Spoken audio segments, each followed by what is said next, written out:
Bienvenidos a nuestro podcast La Biblia en un año, día 289. El tema de hoy, haz lo correcto. Martin Luther King dijo, en algunos puestos la cobardía hace la pregunta, ¿es seguro? La conveniencia pregunta, ¿es políticamente correcto? Y la vanidad llega y hace la pregunta, ¿es popular? Pero la conciencia pregunta, ¿es lo correcto? La medida definitiva de una persona no es dónde se sitúa en los momentos en que le conviene, sino dónde se ubica ante los momentos de dificultades, la gran crisis y de controversia. Hacer lo correcto en las situaciones difíciles en el trabajo es un enorme desafío. En su libro God at Work, Dios en el trabajo, Ken Costa escribe, hay elecciones correctas e incorrectas. Todos esos términos inventados, tales como inapropiado y contraproducente, son esfuerzos para evitar el simple hecho ético de que hay una forma de proceder correcta y otra incorrecta. Cuando nos enfrentamos a una situación pastoral difícil, aquellos de nosotros en el liderazgo de la iglesia tenemos que recordarnos a nosotros mismos que la primera pregunta que debemos hacernos es ¿cuál es la actuación correcta? Y solo entonces pasar a la segunda pregunta, ¿cuál es la manera pastoral de hacerlo? Por supuesto, ninguno de nosotros acierta todas las veces. Todos cometemos errores. Como apunta Ken Costa, solo crecemos en sabiduría si aprendemos de nuestros errores. Simon Garwood, el primer jefe de Ken, dijo acerca de ese tema. Algunos lo llaman decepción y se empobrecen, otros lo llaman experiencia y se hacen más ricos. En el pasaje del Nuevo Testamento de hoy, Pablo escribe a los tesalonicenses, no se cansen de hacer el bien. Está en 2 de Tesalonicenses 3:13. Jesús no optó por la solución más fácil y popular, sino que siempre hizo lo que era correcto. Este es un principio importante que recorre toda la Biblia. Vamos a leer Proverbios capítulo 25, versículos del 1 al 10. Proverbios 25 del 1 al 10 dice así. La voy a leer en la PDT. Más dichos de Salomón. Estos son otros dichos sabios de Salomón que fueron copiados por servidores de Ezequías, rey de Judá. Dios tiene el derecho de ocultar algunas cosas y el rey de tratar de entenderlas. La mente de los reyes es tan difícil de entender como la altura de los cielos y la profundidad de la tierra. Quita las impurezas de la plata y el orfebre fabricará una copa. Quita del lado del rey el perverso y su reino se fortalecerá con justicia. No te des importancia frente al rey, ni te pongas en el lugar de los poderosos. Es mucho mejor que el rey tome la iniciativa de invitarte que ser avergonzado frente a los demás. No te apresures a entablar un juicio, pues a la larga no sabrás qué hacer si tu adversario demuestra que no tiene razón. Arregla tus asuntos con tu vecino y no reveles los secretos de otros. Si lo haces, serás avergonzado y nunca te librarás de tu mala fama. Primer punto, hacer lo correcto es muy práctico. Hacer lo correcto significa deshacerse de todo lo que no está bien en nuestras vidas. Como dice, aparta de la plata las impurezas y el platero producirá una copa. Aparta del servicio del rey al malvado y su trono se afirmará en la justicia. He aquí algunos ejemplos prácticos de cómo es vivir una vida justa. El primer ejemplo es actuar con humildad. No tienes que ponerte a ti mismo en el primer puesto. Lo correcto es actuar con humildad.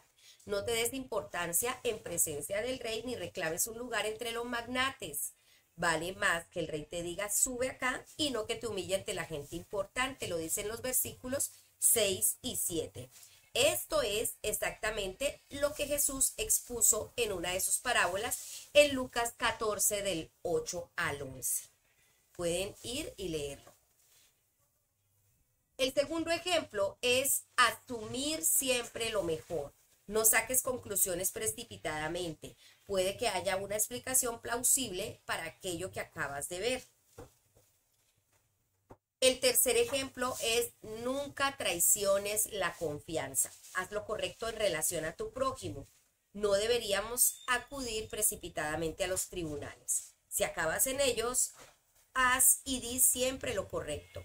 Como dice el verso 9, Defiende tu causa contra tu prójimo, pero no traiciones la confianza de nadie. Vamos ahora. Amado Señor, ayúdanos a que en la comunidad de nuestras iglesias nos liberemos de las impurezas. Ayúdanos a actuar con humildad los unos con los otros y siempre a hacer lo correcto. Ayúdanos a tomar decisiones correctas basadas en los principios de tu palabra. En el nombre de Jesús. Amén. Vamos a leer segunda de Tesalonicenses, capítulo 3, versos del 1 al 18. Segunda de Tesalonicenses, capítulo 3. Dice así: oren por nosotros. Ahora, hermanos, oren por nosotros para que el mensaje del Señor continúe dándose a conocer y para que la gente respete ese mensaje, así como lo hacen ustedes. Oren también para que siempre estemos protegidos de la gente mala y perversa, porque no todos tienen fe en el Señor. Pero el Señor es fiel y les dará fortaleza y protección contra el maligno. Confiamos en el Señor que ustedes hacen lo que les decimos y que continuarán haciéndolo. Que el Señor nos ayude a entender el amor de Dios y la paciencia de Cristo. La obligación de trabajar. Hermanos, por la autoridad que nuestro Señor Jesucristo nos ha dado, les ordenamos que se alejen de todo creyente que se niegue a trabajar, porque los que se niegan a trabajar no están siguiendo las enseñanzas que les dimos. Ustedes bien saben que deben seguir nuestro ejemplo, que no fuimos perezosos cuando estuvimos con ustedes. Siempre pagamos la comida que nos dieron. Trabajamos mucho día y noche para no ser una carga para nadie. Aunque teníamos el derecho de pedirles ayuda, siempre trabajamos para servirles de ejemplo. Cuando estuvimos con ustedes, les dimos esta orden: el que no trabaje, que no coma. Hemos escuchado que algunos de ustedes no quieren trabajar y no se ocupan en nada. No se preocupan por trabajar, sino por estar pendientes de los demás. A eso les ordenamos en el nombre del Señor Jesucristo que dejen de molestar a los demás y que se dediquen a trabajar para conseguir su comida y su sustento. Pero ustedes, hermanos, nunca se den por vencidos de hacer el bien. Si alguno no obedece lo que les decimos en esta carta, fíjense bien quién es y apártense de él para que le dé vergüenza. Pero no lo traten como a un enemigo, más bien corríjanlo como a un hermano. Palabras finales. Que el Señor de paz les dé en todo momento y de toda manera. Que el Señor esté con ustedes. Segundo punto. Hacer lo correcto propaga el mensaje. La principal preocupación de Pablo era que el evangelio llegara al mayor número de gente lo más rápido posible. Decía en el versículo 1 que se difunda rápidamente y se le reciba con honor. Para que esto ocurra, ora para que ellos sigan haciendo lo correcto. Como dice en el verso 4, confiamos en el Señor de que ustedes cumplen y seguirán cumpliendo lo que les hemos enseñado. También les dice, deben seguir nuestro ejemplo. Pablo vivió de tal manera que llegó a darles un buen ejemplo y les urge a que no se cansen de hacer el bien. Lo otro es orar por tus líderes. Los líderes necesitan tus oraciones. Oren además para que seamos librados de personas perversas y malvadas, porque no todos tienen fe, pero el Señor es fiel y Él los fortalecerá y los protegerá del maligno. Dice los versos 2 y 3. Otro consejo es: sigue la senda del amor. En el versículo 5, Pablo ora que el Señor los lleve a amar como Dios ama. Otro consejo es: nunca te rindas. Ora para que el Señor dirija tu corazón al amor de Dios. En el versículo 5 dice, y a perseverar como Cristo perseveró. No basta con hacer lo correcto de vez en cuando, según te apetezca. Persiste, persevera y continúa hasta el final. Otro consejo más es: carga con tu peso. No hagas nada que te menoscabe la reputación del evangelio. No te quedes cruzado de brazos viendo cómo pasa la vida. Pablo deja un ejemplo de trabajo duro. En el verso 7 al 9, él dice, nosotros no vivimos como ociosos entre ustedes, ni comimos el pan de nadie sin pagarlo. Al contrario, día y noche trabajamos arduamente y sin descanso para no ser una carga a ninguno de ustedes. Y lo hicimos así, no porque no tuviéramos el derecho a tal ayuda, sino para darles un buen ejemplo. Tenemos que ejercer la disciplina. Si la gente no está haciendo lo correcto, no deberían ser vistos como enemigos, sino ser advertidos como hermanos y hermanas. Vamos a orar. Amado Señor, dame la sabiduría y la perseverancia para hacer siempre lo correcto. Oro para que la paz y la gracia de nuestro Señor Jesucristo esté con todos nosotros. Y también te rogamos, Señor, que todos podamos ser diligentes, trabajar y no comer nuestro pan de balde, sino poder ser ejemplo para todos los demás. En el nombre de Jesús, amén. Vamos ahora a Jeremías capítulo 31. Vamos a leer desde el verso 15 hasta el capítulo 32, verso 25. Entonces ubiquémonos en Jeremías 31, 15. Esto dice el Señor. Se oye un sonido en Ramá, sonido de llanto y dolor. Es Raquel que llora por sus niños y no quiere que la consuelen porque ellos ya están muertos. Esto dice el Señor. Deja de llorar, no derrames más lágrimas, pues habrá una recompensa por tu trabajo. Tus hijos volverán del país enemigo, dice el Señor. Hay esperanza en tu futuro. Tus hijos volverán a su patria. Es la decisión del Señor. He escuchado a Efraín quejarse tristemente. Me castigaste como un ternero indómito. Hazme volver para ser restaurado, pues tú, Señor, eres mi Dios.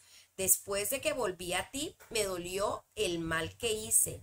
Y después que comprendí que había pecado, me culpé a mí mismo. Me siento avergonzado y humillado por los pecados que cometí en mi juventud. ¿Acaso no es Efraín mi hijo querido? ¿No es mi hijo preferido? Aunque lo he reprendido mucho, de verdad que siempre está en mi corazón. Lo amo profundamente y siento una gran compasión por él, dice el Señor. Haz para ti indicadores en el camino, coloca señales, presta atención a la vía principal, el camino que has recorrido. Regresa, Virgen Israel, regresa a tus ciudades. ¿Cuánto tiempo más seguirás alejándote de mí? El Señor creará algo nuevo en la tierra. La mujer marchará alrededor del hombre. Este es el mensaje del Señor Todopoderoso, Dios de Israel. Cuando yo haga cambiar la suerte del pueblo de Judá, cuando traiga de nuevo a los prisioneros y ellos estén de nuevo en su tierra y en sus ciudades, la gente volverá a decir, que el Señor te bendiga, hogar de justicia, monte santo. El pueblo de Judá y de todas sus ciudades vivirá allí en armonía. Los campesinos y los pastores con su rebaño vivirán también allí. Refrescaré a los sedientos y fortaleceré a los que estén desfallecidos. En ese momento desperté y abrí los ojos y había tenido un buen sueño. El Señor dice, llegará el día en que plantaré muchos hombres y animales en Israel y en Judá. Y así como estuve pendiente de ellos para arrancarlos de raíz, destruirlos y causarles sufrimiento, asimismo estaré pendiente de ellos para restaurarlos y volverlos a plantar. Es la decisión del Señor, gloria a Dios. En esos días ya nadie dirá, los padres comieron uvas amargas y a los hijos se les destemplaron los dientes. En lugar de eso, el que coma uvas amargas se le destemplarán los dientes, cada cual morirá por su propia maldad. El nuevo pacto. El Señor dice, llegará el día en que haré un nuevo pacto con Israel y con Judá. No será como el que hice con sus antepasados cuando los llevé de la mano para sacarlos de Egipto, puesto que ellos lo rompieron a pesar de que yo fui como un marido para ellos, dice el Señor. Este es el pacto que haré con el pueblo de Israel después de esos días, dice el Señor. Pondré mi ley dentro de ellos y la escribiré en su corazón. Yo seré su Dios y ellos serán mi pueblo. Ya nadie tendrá que enseñar a sus amigos y familiares a conocer al Señor, pues todos me conocerán, desde el más pequeño hasta el más grande. Perdonaré sus faltas y me olvidaré de sus pecados. Es la decisión del Señor. El Señor nunca abandonará a Israel. Este es el mensaje del Señor, el que creó el sol para alumbrar el día y la luna y las estrellas para alumbrar la noche, el que agita el mar para que sus olas rujan y que tiene por nombre el Señor Todopoderoso. Israel solo dejaría de existir como una nación si dejaran de estar vigentes las leyes que determinan cuándo aparece el sol, la luna, las estrellas y las olas del mar, dice el Señor. Este es el mensaje del Señor. Si alguien pudiera medir los cielos y explorar las bases de la tierra, entonces yo también rechazaría a toda la descendencia de Israel por todo lo que ha hecho. Llegará el día, dice el Señor, en que la ciudad de Jerusalén será reconstruida para el Señor, desde la torre de Hananel hasta la puerta de la esquina. Los límites se extenderán hasta la colina de Gareb y luego girarán hasta Goa.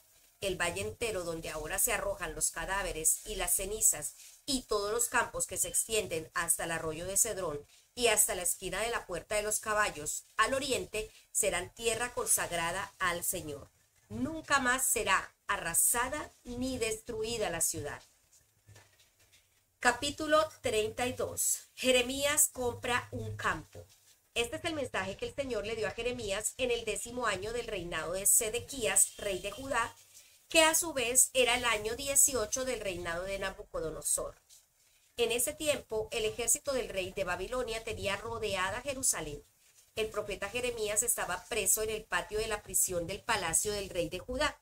Sedequías, rey de Judá, había mandado que lo encarcelaran y le había dicho: ¿por qué profetizas? Esto dice el Señor: voy a entregar esta ciudad en poder del rey de Babilonia para que caiga en sus manos. Sedequías, el rey de Judá, no escapará del poder de los babilonios, sino que caerá en manos del rey de Babilonia y tendrá que poner la cara ante él. Nabucodonosor se llevará a Sedequías a Babilonia y allí permanecerá hasta que yo me vuelva a ocupar de él. Ustedes lucharán contra los babilonios, pero no vencerán. Esa es la decisión del Señor. Jeremías dijo: vino a mí mensaje del Señor que decía: Jeremías, hijo de tu tío Salún, vendrá a ti y te pedirá que le compres un campo que tiene en Anatot, pues tú tienes el derecho de comprarlo por ser su pariente más cercano.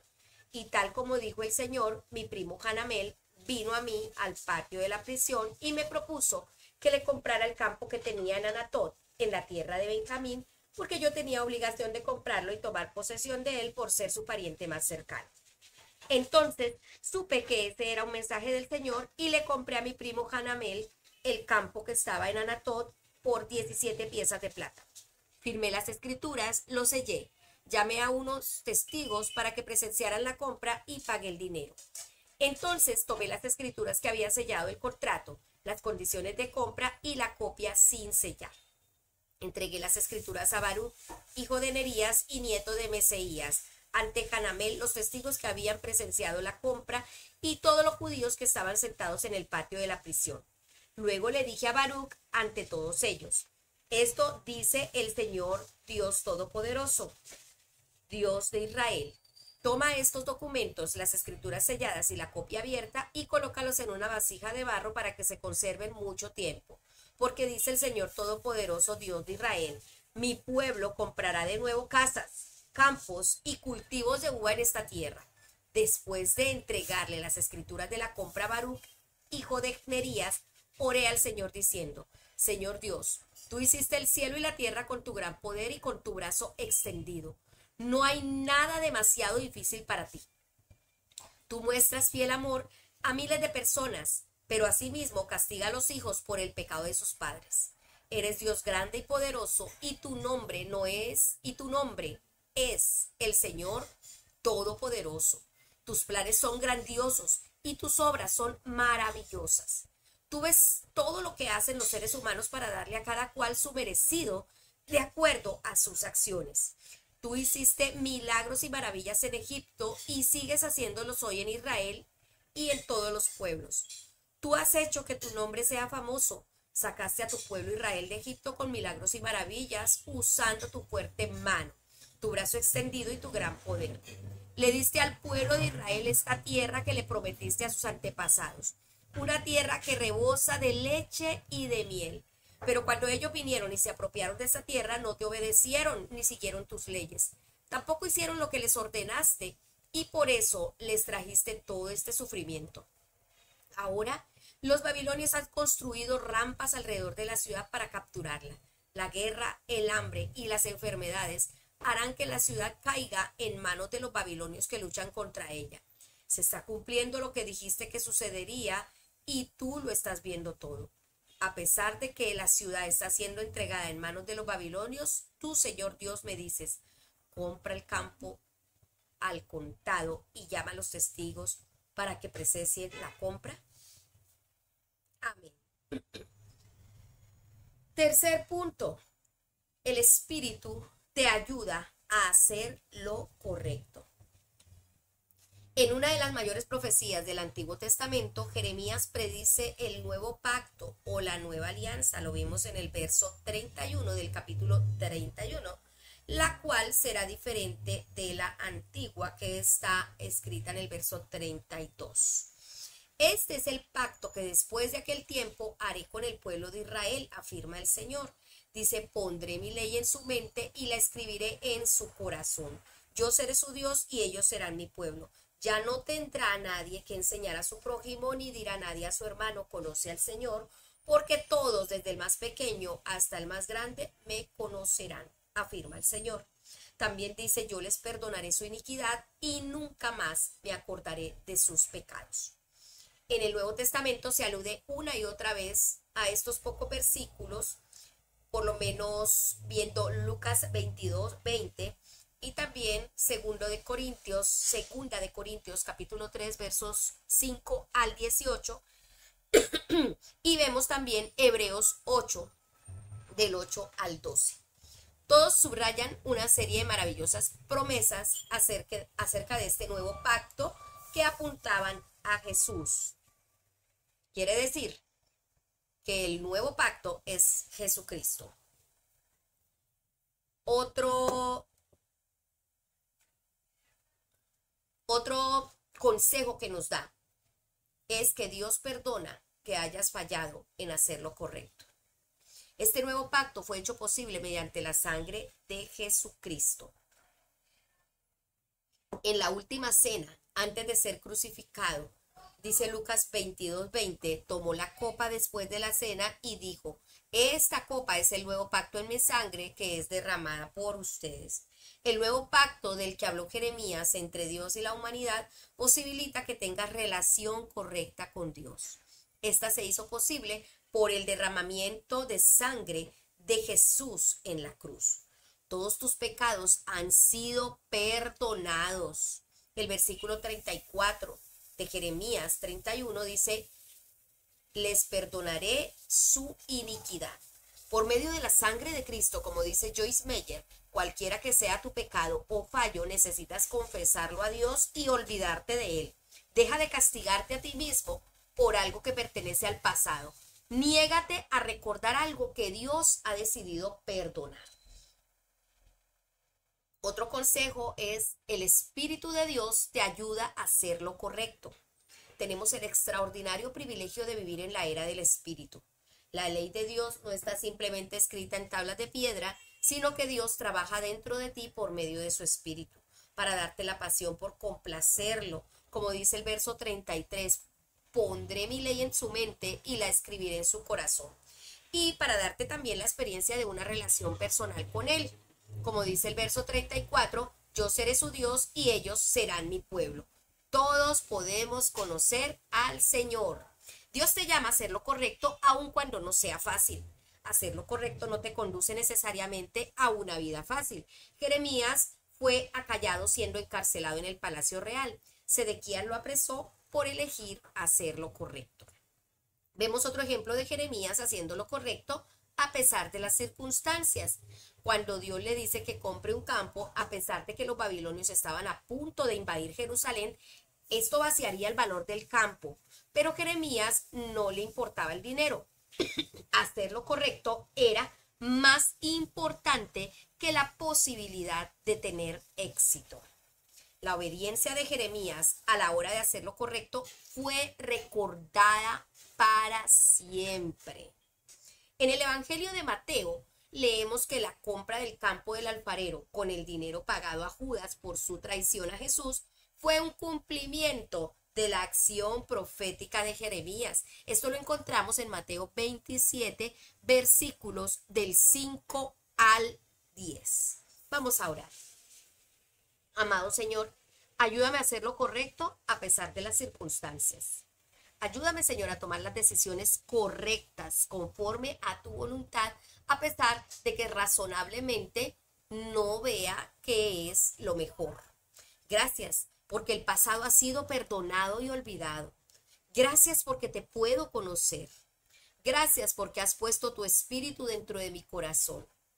Te pido por favor que me guíes para hacer hoy lo correcto, así como en el futuro. En el nombre de Jesús. Amén. La pastora Pipa añade Jeremías 31:34 que dice: yo les perdonaré su iniquidad y nunca más me acordaré de sus pecados. Ella dice, no es que Dios tenga mala memoria como yo, sino que Él elige olvidar nuestros pecados cuando los confesamos y pedimos su perdón. Pero nosotros también tenemos que elegir olvidarlos y también olvidar los pecados de otras personas. Sí, señor, estoy de acuerdo con la pastora Pipa.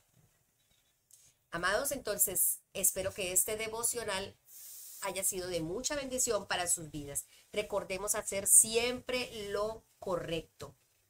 Y recuerde que este devocional fue escrito por el pastor Nicky Gumbel de la iglesia HTB en Londres y la voz de este podcast es de Marisol Rojas.